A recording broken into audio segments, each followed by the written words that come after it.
Ladies and gentlemen, I am here with the one and only Scot Lowry.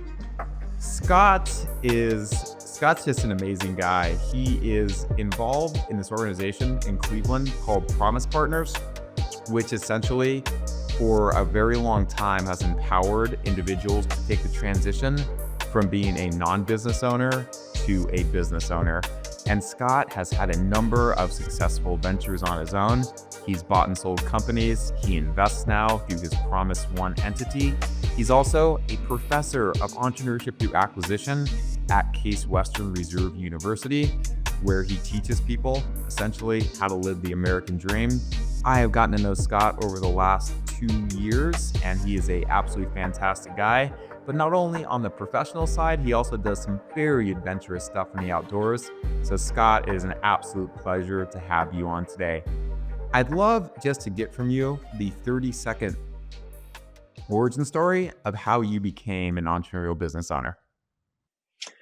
Yeah, for me, it was, by the way, thank you for having me and for the warm introduction. I'm going to do my best to live up to that for the rest of this week. So, um, for me, it was totally by accident. I went to business school when I was 30 to get out of the construction management industry. I learned a ton, but I just knew it wasn't my long-term And place. you And I definitely have a always, look like a construction guy too, yeah, like that's the right. facial hair and like the burly Oh build and yeah. everything. So I think that that makes sense how you started there. Well, that's how I did a lot of construction. That's what got me through college, and got into the project management side of it. And it was a great place to cut my teeth. It taught me a full foundation of how to get things done and be a great operator. But I knew it wasn't for me, and I always had a dream of business ownership, going back to early and high school and college, but I didn't have a strategy. And so what did I do? I went and got an MBA because that's what everybody does who's still lost at 30 years old. So I found myself at Case Western. I definitely had the business ownership dream, but I didn't, startups didn't make a lot of sense to me, and I didn't have an idea that seemed to that would work. I didn't have a family business to inherit. I didn't have $1 million to buy a company. So I didn't think I had a way to become a business owner. And Yeah. then in one of my classes, I met Richard Osborne, who was teaching acquisition entrepreneurship, and by accident, I heard about this. And as soon as I heard it, I said, "That's it. And That's how how I'm going to long spend how the rest long of ago my was that career." when you came across Richard Osborne? And what's Richard Osborne's nickname, by the way? Richard Osborne, affectionately known as the Gorilla, and he was. Uh, I would say Richard passed in 2016. I had him as a professor in 2001. He was by far my most influential mentor and professor. His nickname was Gorilla. One of his signature moves was everybody in the class had a nickname, and it was one of the ways that he sort of leveled the playing field. And he was an incredible person, and he brought in real entrepreneurs. And I heard the story of somebody that was an acquisition entrepreneur who took a little bit of money and a lot of ambition, became a business owner, and had an incredible career. And I finally had my strategy. Yeah. It's absolutely amazing how someone can come into your life like that and just make everything so clear, right? All the uncertainty that you dealt with while you're construction management, even during the MBA, and then one person can come in there and do that. So it's incredible. And it's very powerful because you can now do that both through Promise Partners, which I know you'll talk more about, and also just a class that you teach. I mean, you can literally be like the Richard Osborne, the gorilla to other people in your life. And back then, though, 2001, entrepreneurship through acquisition, I mean, it wasn't really a popular thing. So how do you think about how it's really changed, when you first heard about it to now, 23 years, 24 years later, I guess? Yeah, I was really lucky that not only did Richard teach us about this in a very practical way by bringing real entrepreneurs into the class, but you've mentioned the Promise Partners group. He also, in 1992, had started this peer mentoring group. I would say the first nonprofit entrepreneurship through acquisition accelerator in the world. And at that time, it was still pretty small. When I joined in 2001, it was not quite 10 years old. There was a half dozen people that had actually bought companies at that point. And so Richard knew that, yeah, this is a big idea, but it's a journey, and there's a lot to sort through to put a plan together, and then actually executing on the plan can take a little bit of time, and there's a process of getting prepared to do this well. He knew that back then. What I had back then was that group of people. Today Hmm. we have the benefit of podcasts. We have, a handful of books. There's tons of case studies. There's a number of people that have actually done it. That Promise Partners group, over the course of time since 1992, has helped something like 71 people become owners in like 90 something companies. We have this incredible ecosystem and community of experience here in Cleveland. Reid, you've been a mentor to that group. We were actually on a call last week where one of the latest Promise Partner member announced that he had just closed on a business and became our latest, what we call the Promise Partners, people that actually pull it off and buy business. We call them heroes. So he's Heroes. hero number 71.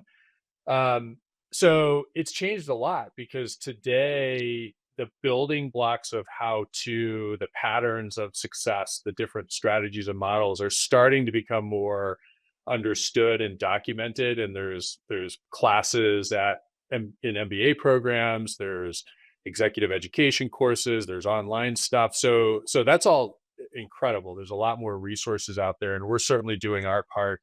And my volunteer time as a mentor at Promise Partners, the work I do as a professor at Case, is all help to contribute to that, because I have had a magical career since 2001. I've gotten to become a business owner, and my desire to make it available to other people is very high.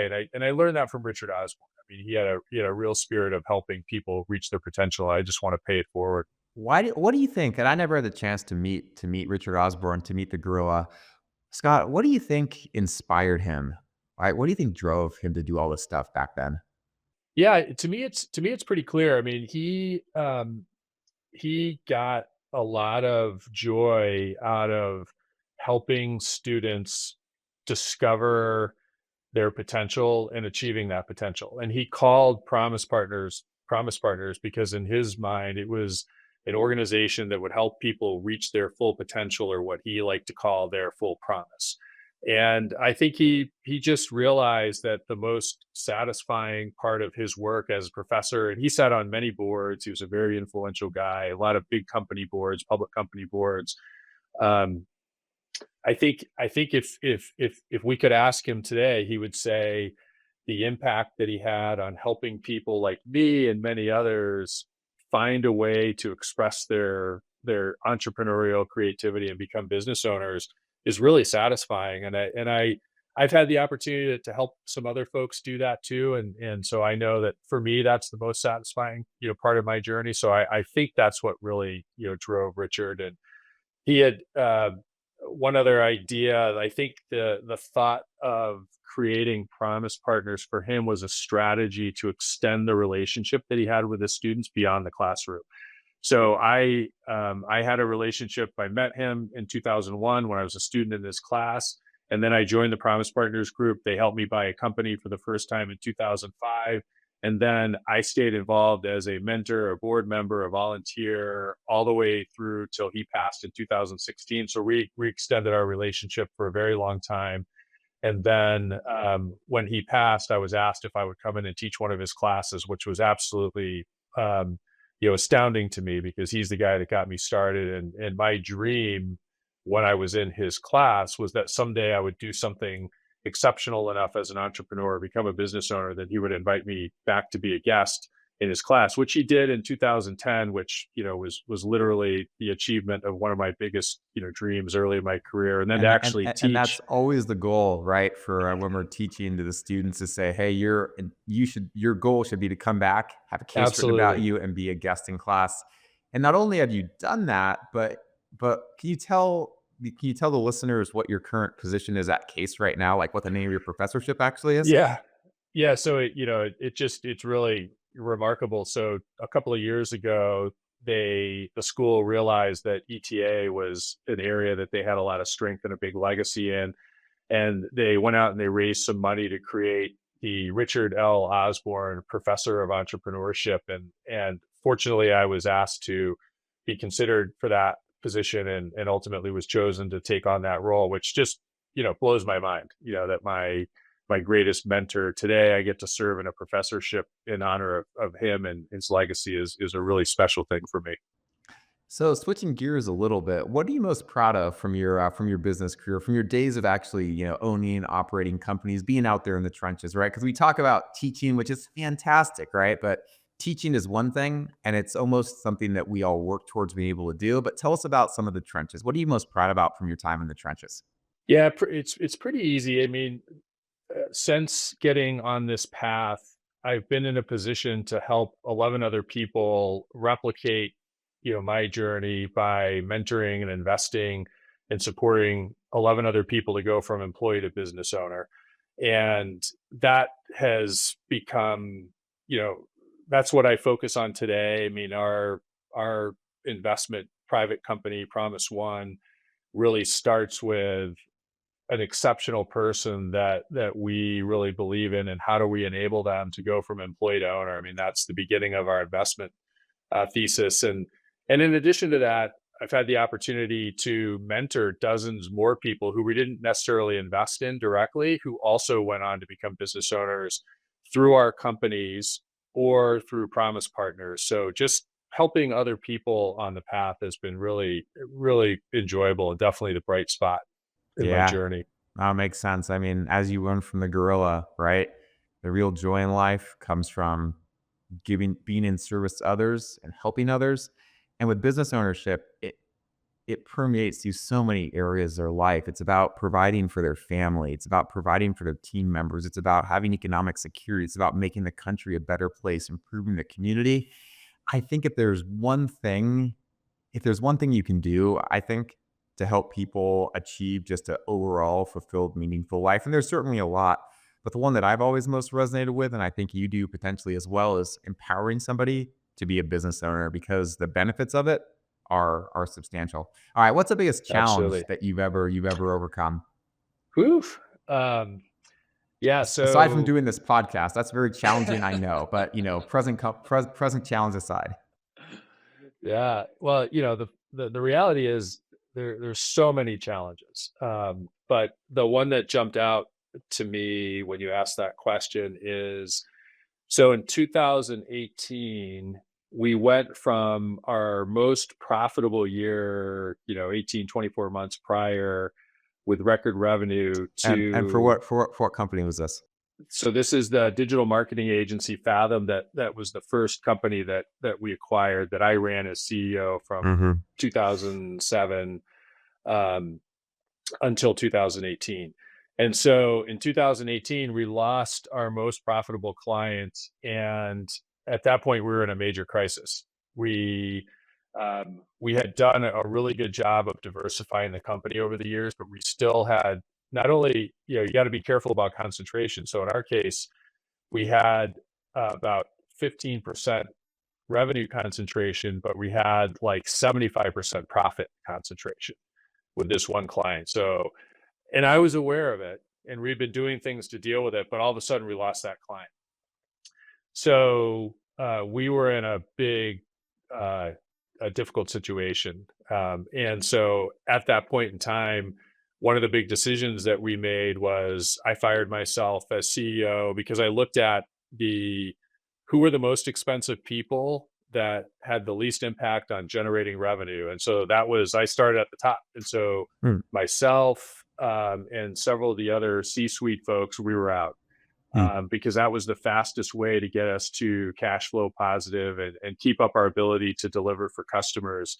I remained an owner in the business. I remained a board member, but I gave up my salary, and um, I promoted our head of operations to take over as CEO. We made him an equity partner in the business, and then we had another company that was in an earlier stage that we owned that was burning cash. And so I told my partner, "Here's what I'm going to do. I'm going to go jump into that business, and I'm going to turn that business around so that I can pay myself a salary. And if I can't turn it around, if I can't get that company to cash flow positive, then I don't get a salary." So that was a very precarious moment in time. And I had a mentor, right in the middle of this. So a lot of uncertainty. Mhm, So, mhm. I go from literally leading up to that point. We had won Inc. 5000 fastest growing company 5 years in a row. I was a finalist for Entrepreneur of the Year 5 years in a row. Best place, like all this stuff, all these Yeah, platitudes. yeah, all To the you're accolades. fired. You're fired, It's and oh, I don't have a and salary. you bring up 2 such fantastic points. One is that, a lot of people look at customer concentration and look at the concentration of revenue, and that's great, but there's a second layer that some people get to, but not everybody does, that you might get a lot of revenue from a certain customer, but where are your actual profits coming from? So it's both revenue concentration and profit concentration is critical, and it's a great solution. If you're short on cash, just fire yourself, right? Well, so it was a lot of uncertainty, and I had a mentor at that point in time who recommended that I read Ernest Shackleton's book called Endurance. Oh, Yeah, yeah. just to put things in perspective, and it was actually a remarkable suggestion because I read that book and I said, "All right, like this is tough, but this isn't being stranded in on the South Pole with no food in the middle of South Pole winter." And the long story short is we navigated it. Yeah. The team, we had a great team, we had a great culture, we had a good management system. um, the I stayed very involved with the business. I coached and mentored the CEO. He did an exceptional job of turning the business around. That business that I jumped into, we were able to get that business straightened out, get it generating positive cash flow. I was actually able to pay myself a salary, and it turned out to be the beginning of us, really evolving into a portfolio. It put me in a different position and perspective to go from running our biggest company to supporting all of our companies, Yeah, and it's so which really interesting facilitated a because lot. yeah, it's interesting because that happened in 2018, right? And then COVID happened right after that. So you had Oh yeah, a crisis before a crisis. Now, for those that don't yes, know, Endurance, it's a fantastic book. It's about Ernest it's an incredible Shackleton's book. survival in Antarctica. It's an absolutely epic one. I want to drill down though. So what part of Endurance, what part of his survival story did you really find the most inspiration in to help you get through this? I just just the way that the not only did he as a leader, but just the group in a situation where there were probably almost every day. If you read that book, it's incomprehensible. You have to read it, but almost every day it was impossible. Like where they were, what they had, what they had to navigate and survive, the environment that they were in. Every day they woke up and it was impossible, but they just kept going. They just kept going. They just kept going. And there were so many times in that book, I'm like, how did they? And then, it looked like there was no way out. And then, they found a seal and they could eat for, eat something, it was incredible. And so it just told me that, and I've learned this as a business owner, it's incredible. I mean, the ups and downs are intense. Mhm. Um, the idea, everybody dreams and talks about business ownership, and we think about, all the fruits and the benefits, which are true, but the ups and downs, and you can't put it on your boss, you can't put it on the bad culture, you got to own it, and you got to find a way. There's no choice but to keep moving forward, and that book was just incredibly inspiring, and an extreme example of what that looks like. And it definitely put things in perspective to me. I mean, that challenging time, it seemed there was a lot of uncertainty, there was a lot of, I don't know what's going to happen next, but I just, what's the best I can do today? Apply myself, sort it out, work forward, take the next step, do what you can. And ultimately looking back, it was one of the most beneficial times. It strengthened our partnerships. I think, one of the things I've learned is that when the chips are down, you really see what people's character is. And I have incredible partners, and the gentleman Steve that took over the company, my partner Kevin, who was my original investor, all the other folks that were a part of that really stepped up, and we worked incredibly well together, even though it was a very difficult time, and it reinforced what I already knew about most of those folks, and our our values really shone through, and we were able to work together through a tough time, and we worked well and when times are good. So that was a beneficial journey for sure. Yeah, stressful experiences like that can really illustrate, I think, the true character and the true DNA of the people that you're with. So you find out what someone's really about. This idea of Fathom being a incubator, I can tell you two quick stories. So the first one is Sean Wenger. So Sean came from Johnson Controls. He was the top salesperson in a Fortune 50 company across the world. Incredibly talented guy. And I approached him not thinking that he would take the bait to join Fathom and lead sales. We were going through a process of going from kind of a transactional sales organization to a consultative. And I knew Sean through Promise Partners. And I thought, wow, he would be amazing. He could help us do this. I approached him. I knew he was dreaming of buying a business at some point. We talked. It was a big decision for him. He said yes. He came and joined the company. He did an incredible job. He transformed sales. He transformed client services. We really got to know each other over about a 5-year period. And then in 2019, he was ready. We planned to launch a search in the middle of 2019. We had the opportunity to develop his successor. He started searching 1 day a week. His successor took over. Then he was searching 4 days a week. His successor took over a little more. And then he was searching full time and just available on call. We ended up finding a business, tall tower communication company called Precision Communications. We bought that business together, closed on it March 15th of 2020. And Sean still runs that business as CEO. The business has done incredibly well. And that was, a great story. The second one I'll tell you is of Drew Kramer. So Drew was there at Fathom at the same time. Same deal. I met Drew. I knew he wanted to buy a company. I invited him to join. He was running our consumer brands business at Fathom. I was coaching and mentoring him on his long-term dream of owning a company. He was doing a great job leading that business unit. And he ended up finding an opportunity where he didn't need us as a partner. And I helped him figure out how to structure that deal. He ended up leaving, taking over a business. And about 6 months later, a couple guys on his team had identified an opportunity to take one of the service offerings that he had developed at Fathom, where they were helping people optimize their Amazon listings. And this is like early on before. And I had asked our CMO at the time. I said, "Hey, is this something that we're going to lean into?" And he said, "No, it's really not core. We're going more into focusing on healthcare." And so Drew and these two guys approached me and they said, "Hey, we want to buy the clients that are doing this Amazon optimization." And so I said, "Okay, fine." We sold them the clients for like $25,000 or something like that. And we helped Drew kind of put the initial strategy together. Then he went off. 3 years later, he sold that business for like $18 million. And we had nothing to do it. Now looking back, I would have said, "Hey, I don't want to sell you the clients. Let me give you the clients, and we'll be a part owner with you." That's what I should have done. But I was just as happy, and Drew's done an incredible job. He's still a member of Promise Partners. He's mentoring other people. He's out doing more deals right now.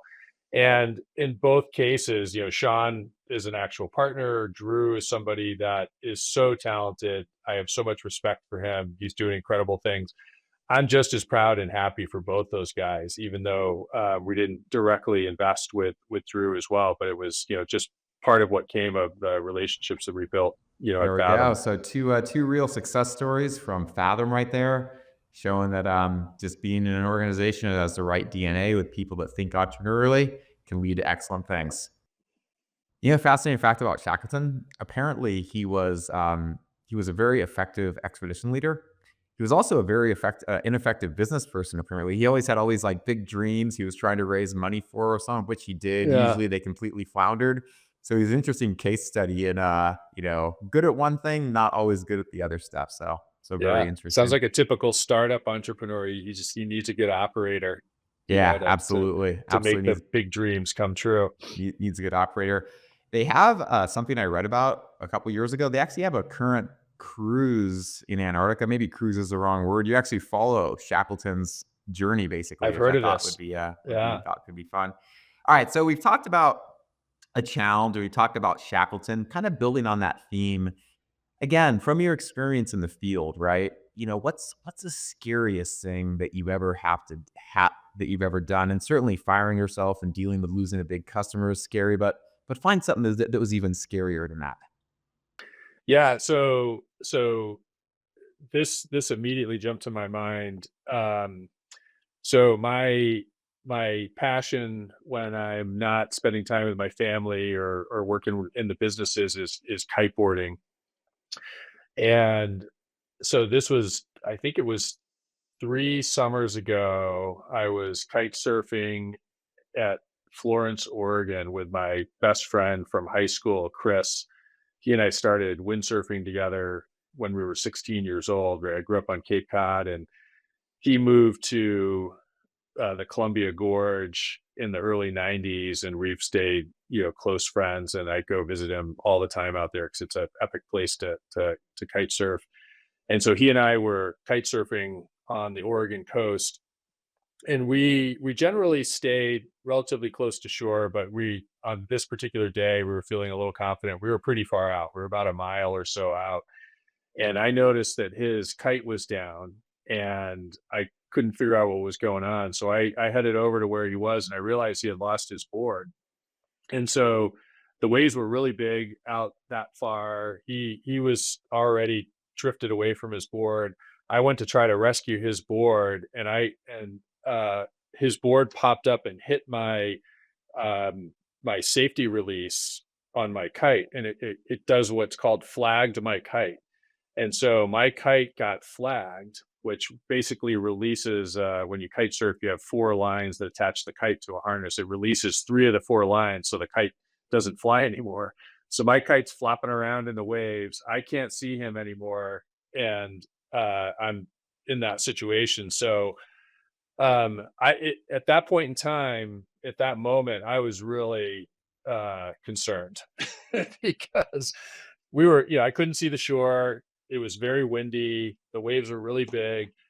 It's very difficult to get your gear under control in that situation, but uh, I just did the best I could to sort of, chill out, and started the process. There's a way that you can sort of gather your kite. I was able to get the kite gathered, wrap up the lines, and get to the point where I could actually sit on the kite and turn it into a little sailboat. Yeah. Oh And wow. I started self rescuing. So I'm laying on the kite, and I'm holding one edge of it like a little sail, and I'm in the water. And this is the Pacific Ocean. Okay, pretty far north. There's orcas. There's great white sharks. There's like big sea monsters out there. And so like I'm trying to manage my mind. Like, okay, don't worry about that. Let's just make sure we're catching the wind. And the scary part was, for the first 45, 60 minutes, I didn't know if I was actually making progress towards shore. Like, I'm thinking, am I like in a current? Because I can't see the shore. The waves are too big. Anyway, after about an hour, I peek up over a wave and I could see the shore, and then I could tell I'm actually getting a little bit closer, and ultimately made it in. And I had my Strava going the whole time, and so we're able to look at it later. It's just us, kiteboarding away, having fun. Then all of a sudden, you see where everything blew up, and then this kind of self rescue Wow. line. And But it was, I was super scared initially, but at some point, I just sort of became almost peaceful because I was like, I'm doing everything I can do. Once I got the kite organized, and I was, drifting, or at least, I didn't know if I was going in the right direction. I was either going to end up in Cabo San Lucas, Japan, or maybe back at the beach. And I got a little bit peaceful. Like, there's nothing more I can do at this point except trust that maybe I'm going in the right direction. Maybe said a little prayer, and then just relax and try not to think about sharks. So you said you had your Strava at that point. So you had some form of, at what point Did you have like a way you could have reached out to like emergency people or something like that, or like an inReach or some kind of form there? How did you balance, trying to ask for help versus being able to versus just wanting to get on your own and finish it? So how did you think through that?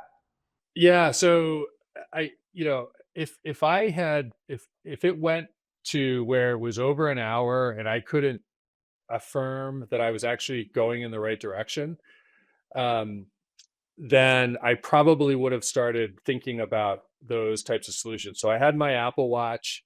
I did have my phone in a waterproof underneath my wetsuit. So it is possible that, yeah, I probably would have tried to do some sort of 911 call or something.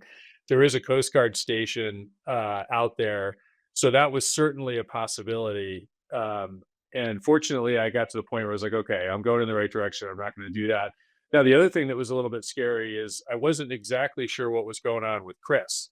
I could see Uh, his kite every once in a while, and it turned out he didn't actually lose his board; his harness broke, and so he still had a fully powered kite, but his harness was destroyed. So he was able to get to shore a lot quicker because his kite was fully powered. But it was like if you've ever gone water skiing and you crash and you're still holding on to the rope, he would get pulled up and down underwater, and then he'd have to like chill the kite out and relax for a second. He'd power it up. He yeah. couldn't he couldn't get the kite to work properly, so he was like it was like a bucking bronco ride for him, but he got back to the beach a lot quicker, and I didn't know he made it back.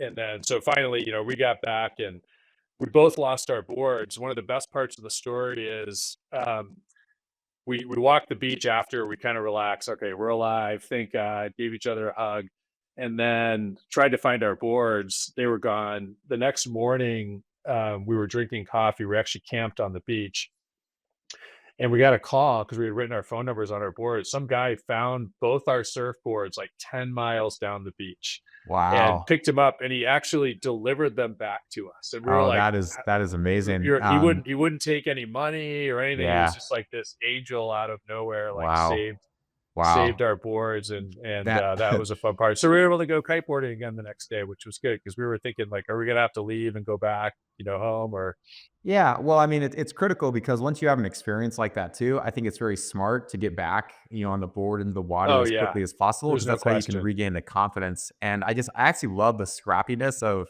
just the intelligence of writing your phone number on the board because that way somebody who finds Yes, it can give it back. And it's interesting too that pre-mortem. yeah, exactly, reward them. It reminds me of Or no, I said pre-mortem. oh, So it's like the pre-mortem. process of like what could go wrong and how can we plan for that? So kiteboarding in the ocean, the odds of losing your surfboard is high. So the act of writing your phone number on your board is sort of standard operating procedure because you know you have the opportunity to get it back maybe. And we did in that case. Yeah, no, it's smart. I did not know that, and I certainly learned something from that story. And it was interesting too. I once when I was cold water swimming, so very similar stuff, currents, waves, hypothermia, not knowing whole 9 yards. But I had to get rescued, right? And I got rescued by just an individual who was in a boat, right? That helped me out. And it's really cool to see in those intense situations it really can show a positive side of humanity because afterwards I wanted to like thank him. I would have done like Yes, anything for him. And he said, no, no, no, no, I don't want anything. I'm like, I'm it's good. so So true. it's a positive side of humanity there. So yeah, that's a great survival story. Certainly in the spirit of Ernest Shackleton there, I would certainly say. And I'm just envisioning the high I waves, channeled some right? Ernest. Yeah, exactly. Not being able to see the shore, not knowing if you're making it, and that uncertainties. That's interesting. All right, so switching gears a bit, let's talk about autonomy. You've owned businesses, you've run businesses, you've been invested in businesses. Can you just talk about, when you think about small business, and you think about your own experience and really others too, how do you think about this whole idea of autonomy? What does autonomy actually mean to you in the context of small business? Yeah, I love that you're asking about this because I think it's such an important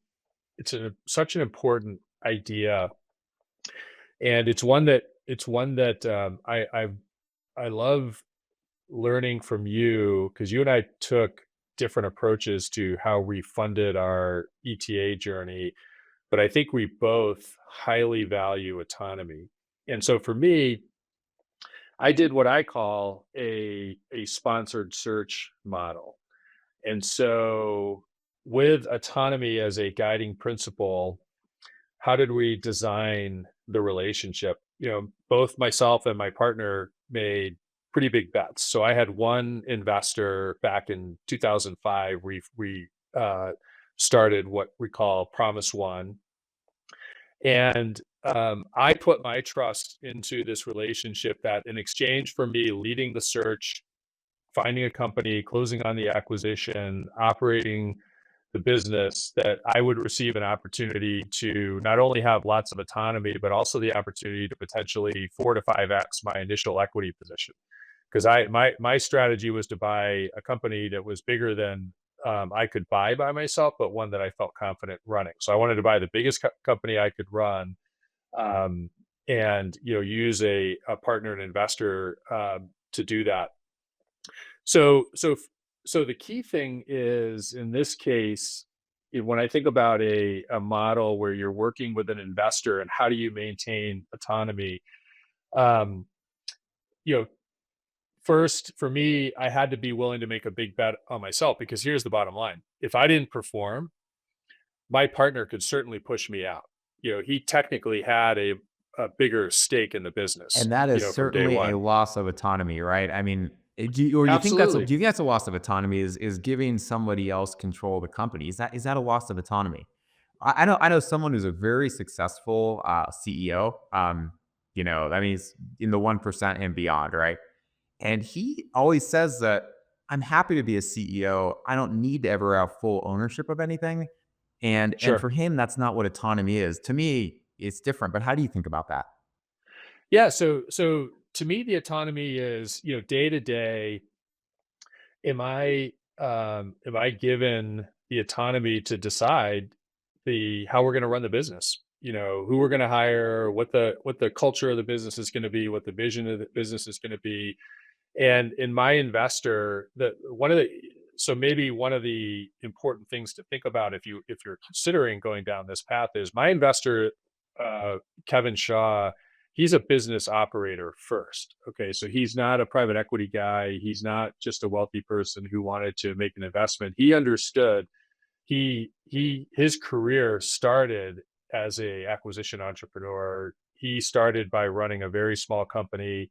He grew that business, did lots of acquisitions of other small companies. He knows what it's like to run a small business, and he knows what having autonomy as a small business owner is. So that was important. So he understood what it was that I valued and what I was looking for. And so I think that's an important piece. Is your partner, your sponsor, your investor, do they understand how valuable it is, and are they willing to grant that?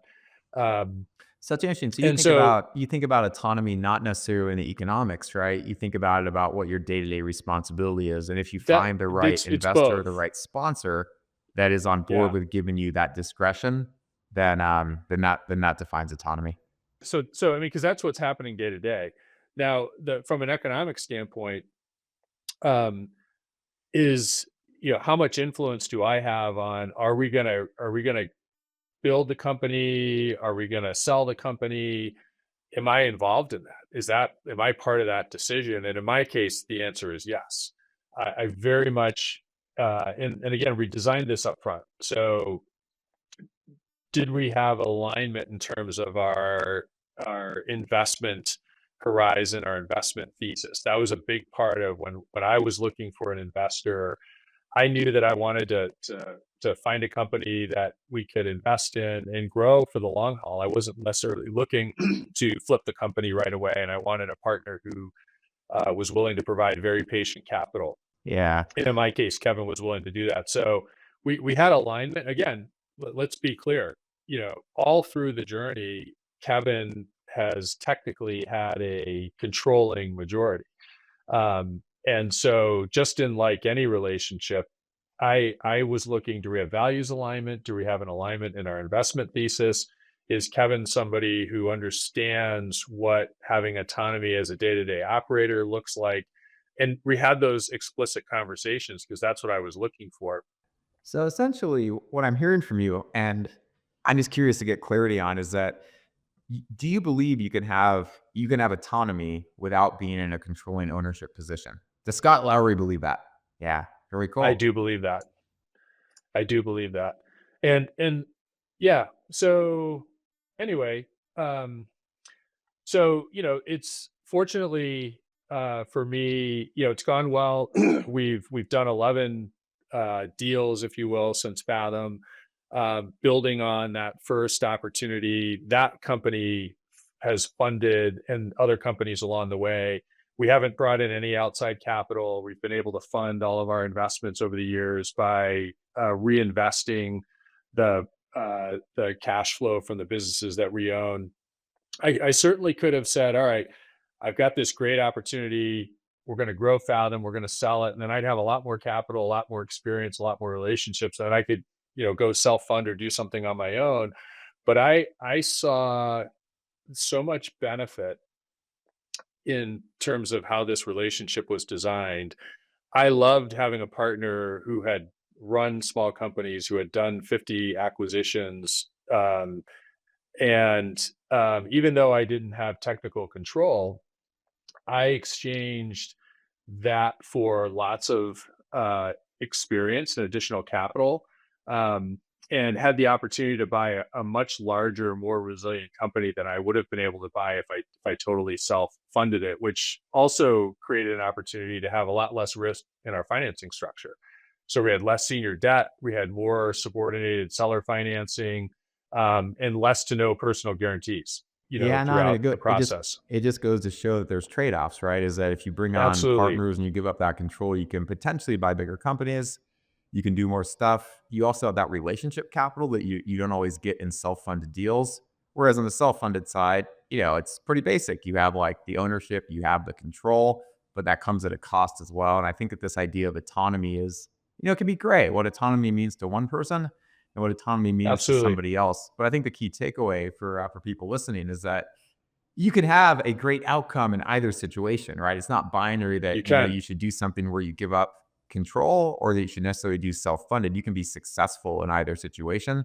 But I think what we hear from you, Scott, is that it's just critical to make sure that the kind of partner that you have, that there's that alignment. And in your case, you found that because they were actually an operator as opposed to someone who's back investing. So building upon the idea of autonomy, another term that we throw out there because we love America here is freedom. Whether it's in the context of small business, in the context of feeling free when you're out there kite surfing, well, ideally not when you get knocked in the water and lose a bunch of connections, so you have to swim back. But what is freedom? What does freedom mean to you, Scott? I mean, to me, it's all about the choices I have. As a acquisition entrepreneur, I have the choice of who I work with, what companies we buy, what values we bring forward in the businesses, the kind of cultures that we create. I have freedom to choose the vision and the strategy for our companies. I also have the freedom to create like a whole integrated, life. My wife and I really value the flexibility that we have, the ability to travel and have the autonomy to explore without, compromising my desire. Like, I love what we do with our companies. And so, um, I've been able to create an environment where I don't have to hold back in terms of investing, supporting, coaching, mentoring, getting involved with the businesses that we have. And we also can go out to Oregon for 6 weeks in the summer and work remote and support the teams that go, kiteboarding with orcas, Yeah. on the weekend, kind of thing. So let me ask you this. You know a lot of people in Cleveland. I'm sure that you know a lot of people that have like traditional, corporate W-2 jobs, right? And then you know the lifestyle that you have. Do you think that there's a difference in the amount of freedom that exists in those two lives, working for someone else versus the situation that you're in where you have this, you have an ETA empire basically that affords you some of those freedoms. What do you think the differences in lifestyle really are? Um, I, I, it would be hard for me to be in an environment where I have to be in a certain place, and what I focus on and is dictated versus chosen based on where I think I can make the biggest impact. So every day I wake up and I say, where can I make the biggest impact? And I can put my attention in that direction. And there's very little friction in that. Now I have incredible partners, the folks running our businesses. We do that in community. There's a lot of, we spend a lot of time creating, shared vision, shared plans, things like that. But my sense is, and I've never had a job like that. Even when I was in construction management, I had a lot of autonomy. I was running the projects for a company that did a lot of work for Vail Resorts. I was in Vail, Colorado. As long as my projects were on time, on budget, the home office in Denver left me alone. And I love that. I didn't, like every day I woke up, what do I need to do to add value to make sure that these jobs are on time, on budget? That's it. Yeah. And so I really like that. And I think it's different. I think there's other things that go on. It's hard for me to say because gratefully, even before I was a, entrepreneurial business owner, I had a lot of autonomy. I was very lucky to be in an environment where I could pull that off. But my sense is it's probably different and I probably wouldn't do too well. Yeah, no, you've gotten to know yourself over the years, and just the idea of not waking up in the morning, knowing that you can take, the gold that is Scott Lowry, your ambition, your energy, your ability to get things done, and you can take that and apply it to the area that you want to, not the area that someone else wants you to, but that you want to. And I think that that's a great way to think. It's a very healthy way to think about freedom and autonomy. And I'm like you, I'm cursed in the sense that I've always had that since I was like 22 years old. So it's almost unfathomable to go and to go back to where it's like someone else can dictate like how I spend my time. It's just unfathomable. It's why would anyone want to be that way? Okay, let's talk about we talked about 2018, the issues you had at the company that you owned, and we basically choosing to give up the role of CEO. You talked about going out and having a somewhere pretty close to a near death experience when you're out there kite surfing the Pacific. Let's talk about some mistakes. What's the biggest mistake you've ever made as an entrepreneurial business owner or as an ETA Yeah. practitioner? So, we have a 10 out of 11 track record in creating amazing partnerships. But the one that didn't work out so good, the mistake I made is I was blinded by the competency of the operating partner and overlooked some red flags in terms of the value. This gentleman was a savant level talent, and we had created a consulting business with him, and we had a big challenge in the business, and it was revealed that what was in his best interest was better than what was valued a lot more than what's in our best interest. And so that made it clear that we had a fundamental problem in our partnership that had to get resolved. Mm. And it goes to show just the importance of people, right? And the Harvard Happiness Study says it's all about relationships in life, friends, family, No question. significant other, and then business partners as well. So 10 out of 11 is pretty good stuff. So what's the big thing that you learned out of that endeavor though? Yeah, I mean, it's pretty clear. I mean, you just said it, and this is a personal mantra, but life and business, which is a big part of life for me, is about relationships, and relationships work when everybody has shared values and has a shared vision.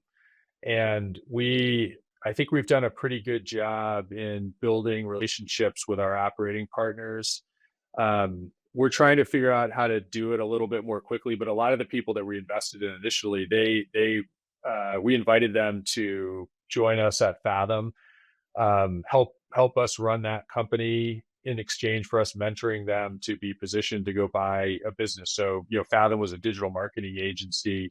Um, there was actually a entrepreneurial incubator disguised as a digital marketing agency, and The but that was the easy. the secret of Scott Lowry is The out. secret is out. Use your current company to vet and train talent because you don't know how someone's going to act until they're in That's that right. situation, right?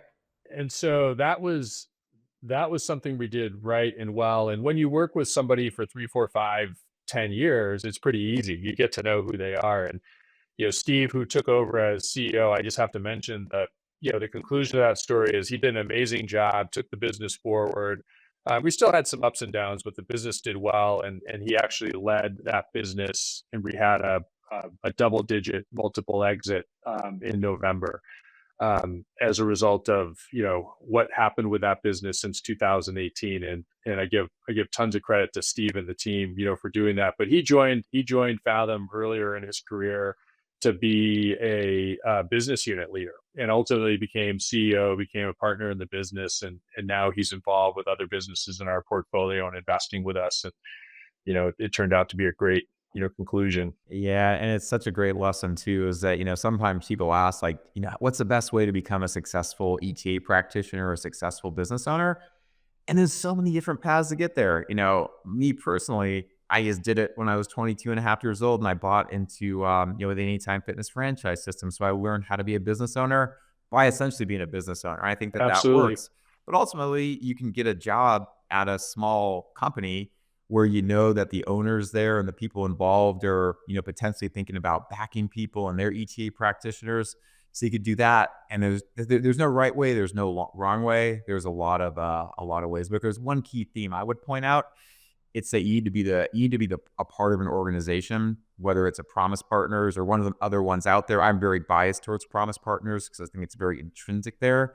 I think the one critical part is to be around a group that allows you to keep No focused doubt. on that dream, to keep focused on, the promise to live into your full potential. So that's great. All right, Scott, what do you think? What do you wish people asked you more about? You're a dynamic guy. You do a lot of stuff. What do you wish? What do you want to talk about more? Yeah, we touched on it, but the opportunity that acquisition entrepreneurs have to enable um, others, and specifically using their business as a way to invite people that are aspiring to do a search at some point to be a part of that company, just like we did at Fathom. Um, that has been what led to me doing this with a partner, buying one company to supporting 11 other people. And today we have 7 operating companies in the portfolio that I support. That happened because Kevin and I had the insight early on in the Fathom journey that, we were involved with Promise Partners. We had a lot of people that were aspiring to do this. And we started identifying folks that seemed to be really exceptional in that group. And I started having conversations with them. And I said, look, we're not in a position to back you today, and you're not necessarily in a position to launch a full-time search today, but I think you're really talented. Would you like to come to Fathom and be head of client services or head of sales, and help us out? And so Yeah. we had the opportunity to work with exceptional people who were absolutely A players. And a lot of people say, well, it makes no sense. Like, why would you hire somebody who's definitely going to quit at some point? I found that they come with an ownership mentality. There's an open, explicit relationship where when I had one-on-one conversations with them, we called them direct support relationships at Fathom, we'd spend all the time talking about how's it going at Fathom. How are you doing as far as leading sales? And then I would say, how am I doing, or how are we doing in coaching and mentoring you towards being ready to buy a company? That was a conversation we had every month. And so there was another level of energy because there was a greater purpose in the relationship. And some of those folks we went on to buy companies with. Some folks actually did it and we didn't invest.